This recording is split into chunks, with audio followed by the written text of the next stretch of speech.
Pai Senhor, moderado, Deus abençoe. Hoje a gente vai falar mais um dia de projeto, né?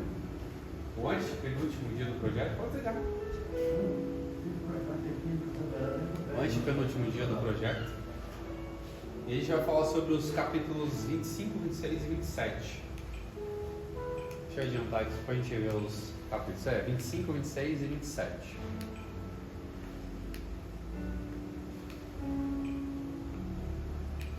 Nós vamos falar sobre os resultados interiores. E eles sabem também que existem os resultados que são externos, né? Aqueles resultados que a gente obtém e demonstra para as pessoas. E existem os resultados que a gente obtém de forma interior. Ninguém vê aquilo que a gente consegue conquistar de interiormente falando, né? Isso são as coisas espirituais que a gente conquista de forma interior, tudo para dentro de nós. E a gente começa a compartilhar isso, mas a conquista inicia-se dentro de nós. E quando eu falo sobre os resultados, é muito importante que para obter resultados a gente precisa estar lutando por alguma coisa e se esforçando para conquistar alguma coisa. A gente sabe que para ter um resultado a gente precisa fazer o quê? Ter um trabalho, ter um esforço. Que nem um time de futebol, a gente pode observar como é que ele vai obter resultado. É jogando, é enfrentando os desafios, treinando para aqueles desafios. Então a nossa vida cristã não é diferente, a gente vai ter que treinar, a gente vai ter que lutar, a gente vai ter que enfrentar dificuldades para obter resultados. E existem os resultados bons? Sim, mas existem os resultados ruins também. Se a gente não tomar cuidado, a gente acaba sendo tolo ao invés de sábio. E os resultados do tolo são a destruição. E aqui a gente vai tratar sobre os 3 tópicos muito interessantes: os seus lugares, os seus cuidados e os seus resultados. O tolo não produz resultados bons. E no finalzinho a gente vai tratar sobre o interior do homem, que é uma coisa muito interessante também. Seus lugares, cuidados e seus resultados. Provérbios capítulo 25. Nesse Provérbios capítulo 25 a gente separa alguns versículos. Acho que agora ficou melhor para ver. Separa alguns versículos. E aqui já inicia para a gente entender, saber e conhecer o nosso lugar. É muito interessante a gente começar a observar sobre isso, que no Provérbios capítulo 25, 6 e 7 fala: não te glories na presença do rei e nem te ponhas no lugar dos grandes, porque melhor é que te digam, sobe para aqui, do que seres humilhado diante dos príncipes e quem já os teus olhos viram. Eu deixei um comentário aqui: saber reconhecer seu lugar é ser humilde de coração e te fará ser visto por quem não tem visão humana. Antes de ser visto pelos homens, procure ser visto por Deus, porque Ele te recompensará, e não só nessa vida, mas na vida vindoura. Isso é interessante. Quando começa a ler esse versículo, a gente entende que a gente precisa conhecer o nosso lugar. Se a gente não saber entender onde é o nosso lugar, onde a gente tem que ficar, a gente não vai receber aquilo que realmente a gente poderia receber.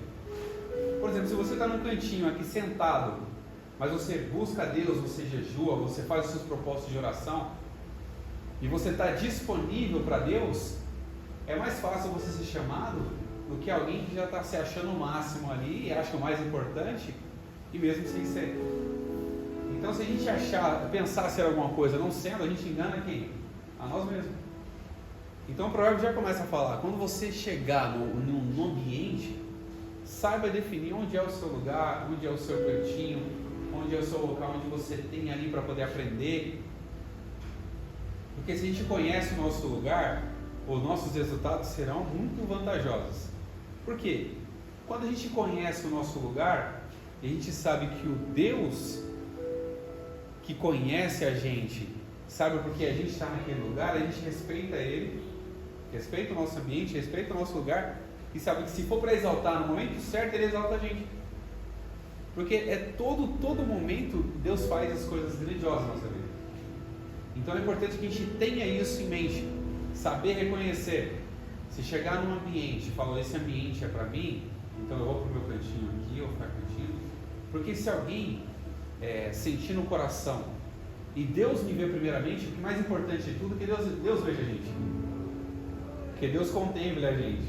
Por quem exalta a nossa vida? É Deus. Quem coloca a gente em lugares altos, em lugares celestiais, em ambiente de alegria, onde não tem alegria.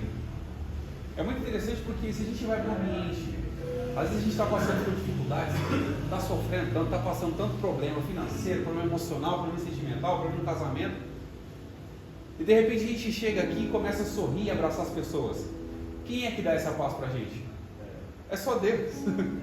A gente nunca vai entender, é só Deus que dá essa paz para a gente. É Deus que dá essa paz, é Deus que dá essa alegria. Porque quando a gente está na presença do Senhor, isso não é ausência de guerra, não é ausência de problemas, não é ausência de tempestade, porque aqueles discípulos estavam no barco com Jesus, isso não impediu que a tempestade viesse. Isso não impediu que a tempestade viesse. Mas o que Deus ensina para a gente, em meio à tempestade, tenha fé, tenha alegria, tenha esperança, porque Deus livra a gente de todo mal. Então a gente conheceu o nosso lugar de fé, conheceu o nosso lugar de esperança, olhar para Jesus, que é o autor e consumador da nossa fé. E Ele vai falar para Ele vai olhar para a gente também. E é com um olhar de misericórdia. Ele olha para a gente com um olhar de misericórdia. E se for o momento certo para Ele colocar a gente em locais específicos, Ele vai fazer. Pode ter 1 milhão de pessoas na sua frente. Se Deus quiser que você faça, Ele vai te chamar. Pode ter 1000 pessoas ali preparadíssimas. Pode ter pessoas importantes, preparadíssimas. Mas se Deus conhece o seu coração e preparou a palavra para você falar, é você que vai falar. Então, esse é o ponto importante. A gente conhecer o nosso lugar. Saber o momento certo, saber onde a gente pode sentar, onde a gente pode chegar, onde a gente pode se alocar. E não querer ser alguma coisa. Porque quem tem que ser na nossa vida é Deus. E não a gente ser na vida dele. E depois, quando a gente começa a entender o nosso lugar, a gente começa a compreender que toda palavra tem que ser dita no tempo certo. É muito interessante isso, porque eu particularmente eu gosto de falar bastante. Eu gosto de conversar, eu gosto de sair falando com as pessoas nos ambientes onde eu estou. E às vezes a gente fala um pouquinho demais. E se não tomar cuidado com nossas palavras, saber que as palavras têm que ir no tempo certo. E aqui Provérbios capítulo 25, 11 fala: como maçãs de ouro em salvas de prata, assim a palavra dita ao seu tempo. Quando fala maçãs de ouro em salva de prata, fala da importância. Porque a maçã de ouro, o que são maçãs de ouro? O exemplo é uma moldura de ouro lá e as salvas de prata. Você não vai entregar aquilo para qualquer pessoa. Você não vai jogar aquilo ao vento. Você não vai pegar como se fosse uma bacia, assim, alguma coisinha, aquelas bandejinhas, todas de prata, você não vai jogar ela para qualquer pessoa, você não vai oferecer para qualquer pessoa, você não vai jogar fora. E assim é a palavra. Se a gente começar a compreender que a palavra, ela tem poder tanto para exaltar uma pessoa, para destruir uma pessoa, para desanimar a pessoa, mas também ela tem poder para levantar, tem poder para estimular a pessoa a continuar. Então, quando nós usamos a palavra no tempo certo, nós começamos a entender que tudo isso surte um efeito na vida das pessoas. Porque tem momento para tudo, a gente sabe disso. A gente já falou muitas vezes aqui sobre o livro de Eclesiastes 3. Existe um tempo determinado para todas as coisas. E é tempo de falar, e é tempo de calar. Que é ouvir. Quando a gente se cala para poder ouvir. Porque a palavra tem que ser falada no tempo certo. Que nem a oportunidade que eu estou tendo de falar com vocês aqui é a que Deus me deu para poder falar no momento certo. Porque por mais que as pessoas olhem e falem, Rodrigo não tem tanto conhecimento, talvez eu não tenha tanto conhecimento, mas o pouquinho que Deus me deu, eu estou tentando compartilhar. E no momento certo. Essa aí cai nas palavras do Jesus, não dê pérolas aos porcos. Sim, não lancei o quê? Pérolas aos porcos. Você não vai jogar uma coisa preciosa, um alimento precioso, uma coisa preciosa para os cachorros, ou para algum animal. Ele não vai saber o que fazer. Assim a gente não deve desperdiçar a nossa palavra e falar ela, usar ela no tempo certo. Que a palavra dita ao seu tempo. Assim é a palavra dita ao seu tempo. E no comentário que eu deixei aqui, Não jogue suas palavras ao vento e não fale fora da hora. Saiba responder no tempo certo. Porque é importante, a gente gosta de falar, essa é bem comum. Ainda mais que costuma falar, conversar bastante, ou ler a Bíblia, ou pregar, alguma coisa, a pessoa gosta de falar. Mas a gente acaba tropeçando em muitas palavras. A gente tropeça em muitas palavras, é normal do ser humano. Que a gente quer falar desenfreado, a gente quer que as pessoas escutem a gente. É bem comum isso. Eclesiastes 3:7, a parte B, que fala tempo de falar e de se calar. Porque há momentos, há um momento para tudo na nossa vida. A gente, quando souber respeitar esses momentos, esses tempos, e compreender que tudo as coisas se encaixam, Deus não fez nada fora de ordem, Deus fez tudo ordenado. Então as coisas se encaixam no momento certo. Só que a gente é meio desenfreado por algumas coisas. A gente quer falar mais além da conta, a gente quer conversar demais. E é normal isso, é legal também. E aqui em Eclesiastes 11:12, a palavra dos sábios são como aguilhões e como pregos bem fixados. E aqui a gente, para finalizar só essa partezinha, a gente tem que entender que a nossa palavra, ela vai fixar em algum lugar. Então o que você fala, seja bom ou seja ruim, vai ficar no coração de alguém. Vai ficar no coração de alguém. Então a gente tem que entender que há algum momento para a gente falar coisas boas, e se a gente ultrapassar aquele limite, pode ser que nós acabamos de discernir, falar palavras que não é agradável. Um exemplo claro aqui, de Eclesiastes 3 é: se você está numa discussão com um colega de trabalho ou com um filho, e de repente você está alterado, se você continuar a falar, o que você vai dizer? Um monte de besteira. Você vai falar um monte de besteira, você vai perder a bênção, como as pessoas costumam dizer, perder a bênção. E é bem comum que isso aconteça. Então, se a gente não tiver esse controle, entender, esse controle emocional, entender que a palavra tem que ser dita no momento certo, e às vezes até ouvir, no momento de raiva, a gente ouvir a pessoa xingar a gente ali, talvez seja um exemplo assim mais grosseiro, né?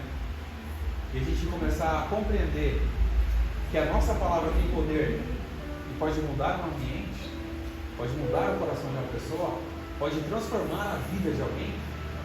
A gente vai começar a dosar mais as nossas palavras. A gente vai começar a dosar mais o momento de falar. A gente vai começar mais a pensar um pouco na hora de falar.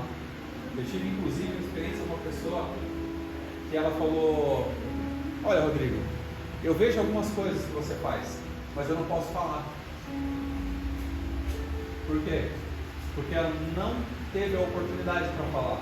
Ou seja, ela respeitou o momento certo de falar e a oportunidade. Então isso que confirma pra gente: há tempo de falar, há tempo de se calar. E a nossa palavra tem poder. Se você fala no momento errado, e aí? Se chega no momento de uma briga, todo mundo ali brigando, você vai querer falar: é minha vez, levanta a mão, alguém que acha que está brigando também, pronto, entra na briga. Então, se a gente começar a respeitar esse tempo, saber que a nossa palavra tem poder e tem que ser dita no momento certo, a nossa vida começa a ser diferente. A nossa vida começa a ser diferente. E que muita gente costuma dizer: mas eu falo porque eu sou sincero. Tem gente que confunde sinceridade com arrogância. Eu já falei isso várias vezes, a gente confunde sinceridade com arrogância. Mas eu tenho que falar mesmo porque eu papo na língua. Isso demonstra claramente que os princípios bíblicos, você está fugindo deles. Que é o momento de falar, usar suas palavras, entender que elas são maçãs de ouro, não savas de prata, entender que elas têm que ser ditas no momento certo, entender que elas são como aguilhões e como os pregos bem fixados. E a nossa palavra tem poder para transformar os corações, porque nós seguimos a palavra que Deus colocou no nosso coração. A resposta branda desvia o furor. E a palavra dura suscita a ira. Você vê que você deu dois exemplos aí. Um primeiro foi uma palavra branda, desvia o furor. E querendo ou não, quando a gente dá uma palavra branda, automaticamente a gente está plantando coisas boas. E quando a gente planta coisas boas, o que a gente colhe? Coisas ruins? Não tem como. A gente plantando coisas boas, a gente vai colher coisas boas. Talvez isso que Salomão está querendo ensinar pra gente. A palavra branda desvia o furor. A palavra dura suscita ira. Ou seja, se você planta coisas boas, você vai colher. Se você plantar ira, você vai colher ira. Chegar numa briga lá e falar, todo mundo, o problema é de vocês, tem que se arrebentar. Mas pronto, daqui a pouco você vai entrar na briga também. Entra na briga, todo mundo está lá bagunçando. Agora a gente vai falar sobre Provérbios capítulo 25 e o verso 14. Não se glorie do vazio.